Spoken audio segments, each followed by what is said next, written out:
शुरू में ये घटना हुई तो बड़ा एक ये नेशनल इशू था और कहीं ना कहीं सही भी था। ऐसी गलत चीज़ों के खिलाफ आवाज़ भी उठनी चाहिए। इसी आप तो हम चाहते थोड़ा आप डिटेल में समझाएं। ये क्या प्रक्रिया होती है? फांसी के पहले इतना प्रोसीजर फॉलो होता है?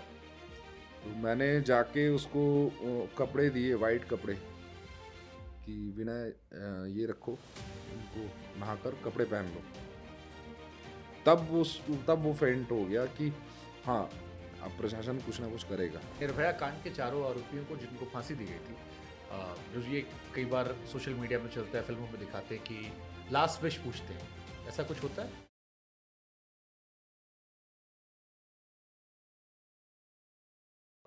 निर्भया केस काफी चर्चित था। मुझे याद है 2011 में ये घटना हुई थी। 2012, 12 में घटना, 16 हाँ, दिसंबर 2012। 2012 में हुई थी। मेरा कॉलेज का दिन था और हमारी एक मैम थी इंग्लिश की, वो आई हैं, उन्होंने हमसे कहा कि शेम ऑन यू गाइस। ये पहला लफ्ज उनके थे क्लास में घुसते ही। मेरा बीटेक का फर्स्ट ईयर चल रहा था। Shame on you guys. इतना गुस्सा उनके अंदर भरा था उस घटना को लेकर, और तब ये घटना से हम लोग वाकिफ नहीं थे। फिर पता लगा, हम सब की रूह कांप गई। उस जेलर का भी मैंने, उस क्या नाम है, जो जिसने फांसी पे चढ़ाया था, जल्लाद जल्लाद, उसका भी मैंने इंटरव्यू किया था। मेरठ, शायद मेरठ हम गए थे और जी। उनका हमने इंटरव्यू किया था, जो फांसी चढ़ाने वाले थे। वो एक्सपीरियंस क्या था आपका? क्योंकि उससे आपको पॉपुलैरिटी तो मिली, लेकिन वो एक ऐसा कांड है जो भारत के इतिहास में एक बदनुमा दाग की तरह है। इसमें एक आरोपी माइनर भी था, जी शायद वो छूट जी भी जी। गया कानून की। एक आरोपी माइनर था, एक राम सिंह जो एक्यूज था, उसने सुसाइड किया उसी टाइम पर 2013-14 में शायद। तो इस और घटना को आपने कब से फॉलो किया था, निर्भया वाले को? नहीं, देखिए, जब ये शुरू में ये घटना हुई तो बड़ा एक ये नेशनल इशू था हम्म। और कहीं ना कहीं सही भी था। ऐसी गलत चीज़ों के खिलाफ आवाज़ भी उठनी चाहिए, क्योंकि बहन बेटी सबके घर में है। तो गवर्नमेंट भी एक्शन मोड में थी, पुलिस भी एक्शन मोड में थी। सबको ये था कि हाँ, कुछ ऐसे एसओपी बननी चाहिए कि इन फ्यूचर दोबारा निर्भया जैसा केस ना हो। तो उस टाइम पर हम देखते थे, लेकिन थोड़ा हम देखते हैं कि हमारी जो जुडिशरी है वो पूरा टाइम देती है, सारी अपॉर्चुनिटीज़ आपको देती है।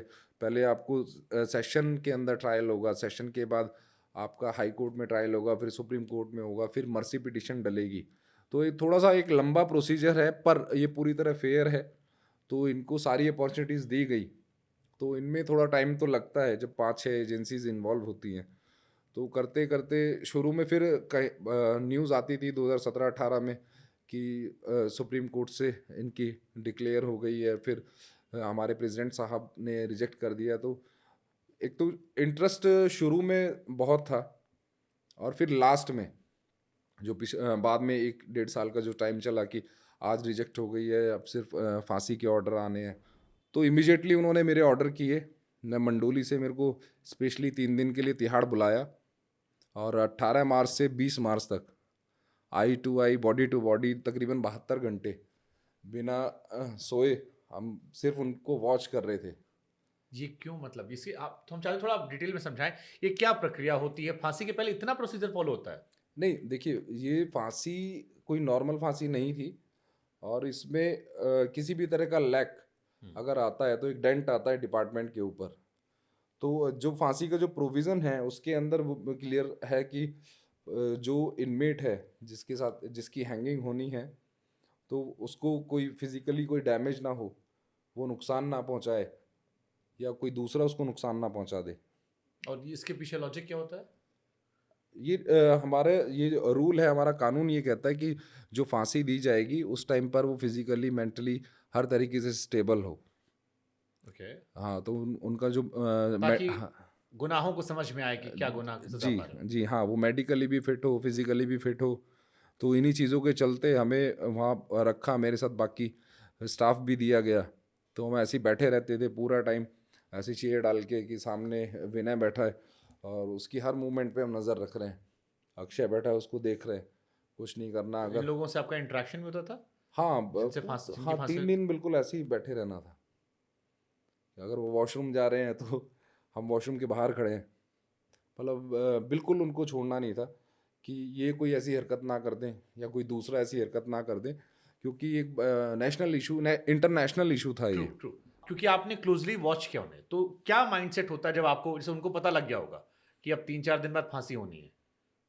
नहीं, तो माइंडसेट उनका क्या वो बेग करते थे, रोते थे, गुनाहों के लिए माफी मांगते थे निर्भया वाले, या कुछ इंटरव्यूज जेल से भी वायरल हुए थे तिहाड़ से, जो बहुत अलग थे कि रात को घूम रही थी ऐसा वैसा, जो काफी बाद में मीडिया में शॉक बनकर भी आए थे कि यार इनका माइंडसेट नहीं बदला। नहीं, हाँ, बिल्कुल नहीं। मैं तो सुबह इवन उनकी जो डेड बॉडीज़ थी, 7:30 बजे के तकरीबन हमने डीडीयू हॉस्पिटल उनको जब ट्रांसफ़र किया, उसके बाद फिर हम वहाँ से निकले। तो जो इनका माइंडसेट था वो बिल्कुल ऐसा ही था। सुबह 4 बजे तक भी ये बिल्कुल कूल थे।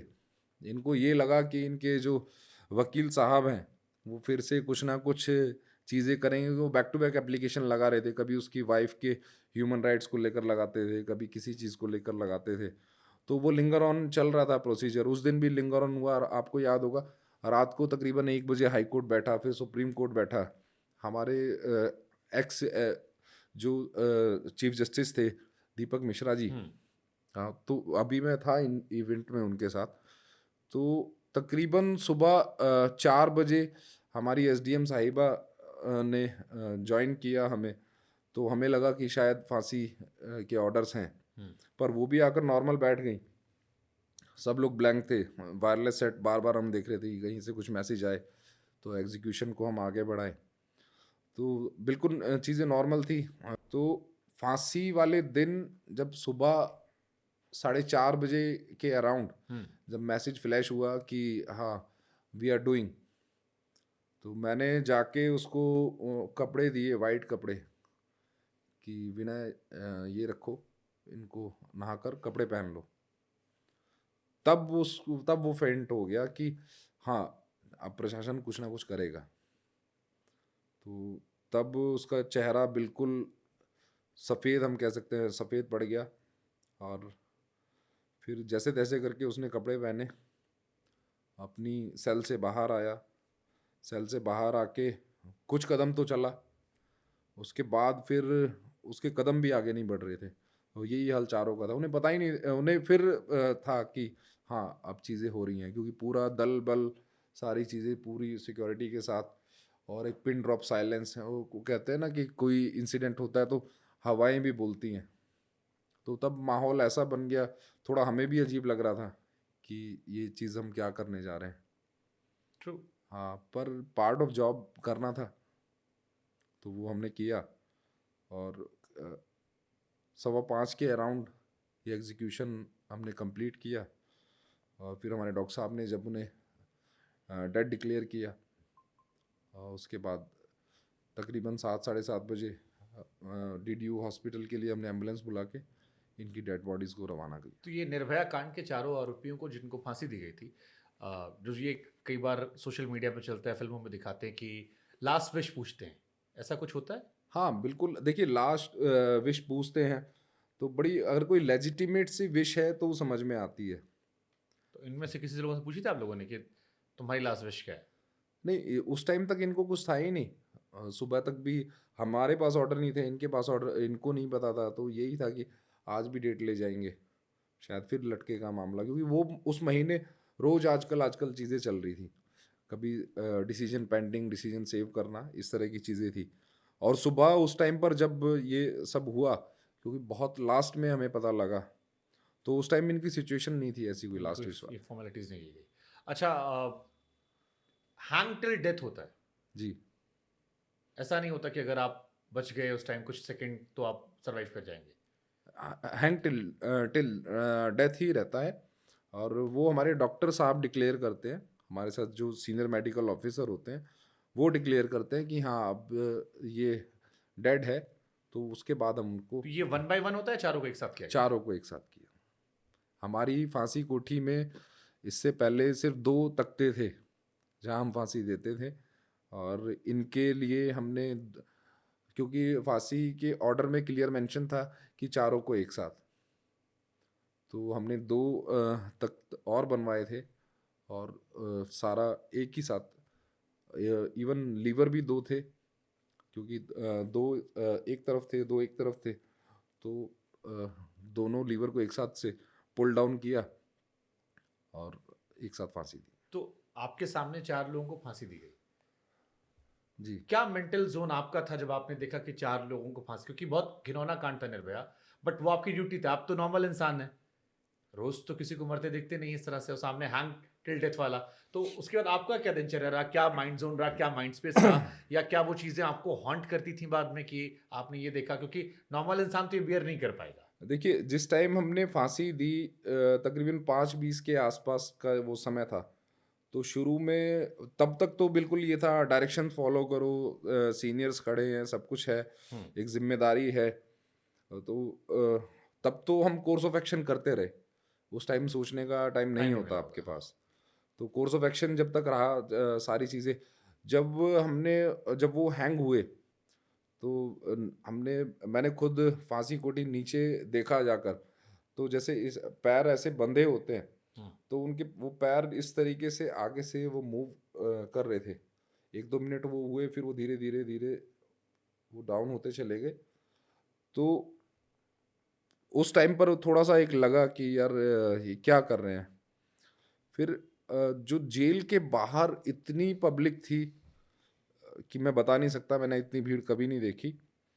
और बाहर से करेक्ट 5:30 बजे उनके नारे लगने शुरू हुए, भारत माता की जय, इस तरह की चीज़ें। तो हमें लगा कि हमने ये जो किया, ये कहीं न कहीं एक ज़रूरी चीज़ थी। तो वहाँ हम थोड़े से बैलेंस हुए और उसके बाद फिर 6 बजे के आसपास जो हमारे डॉक्टर साहब हैं, उन्होंने उनको डेड डिक्लेयर किया। फिर हमने उनकी बॉडीज़ को उतारा। जब तक वो डेड बॉडीज़ बाहर नहीं निकली, फिर हम डेड बॉडीज़ को हमने बाहर निकाला और पूरी जेल हाई अलर्ट पे थी कि इस तरह से कोई अंदर कोई इंसिडेंट ना हो, कोई एजिटेशन का माहौल क्रिएट ना हो जाए। लेकिन जो बाकी इनमेट थे, तो वो भी कहीं न कहीं खुश थे, क्योंकि ये इन उन लोगों के मन में भी कहीं न कहीं था कि इन लोगों ने गलत किया।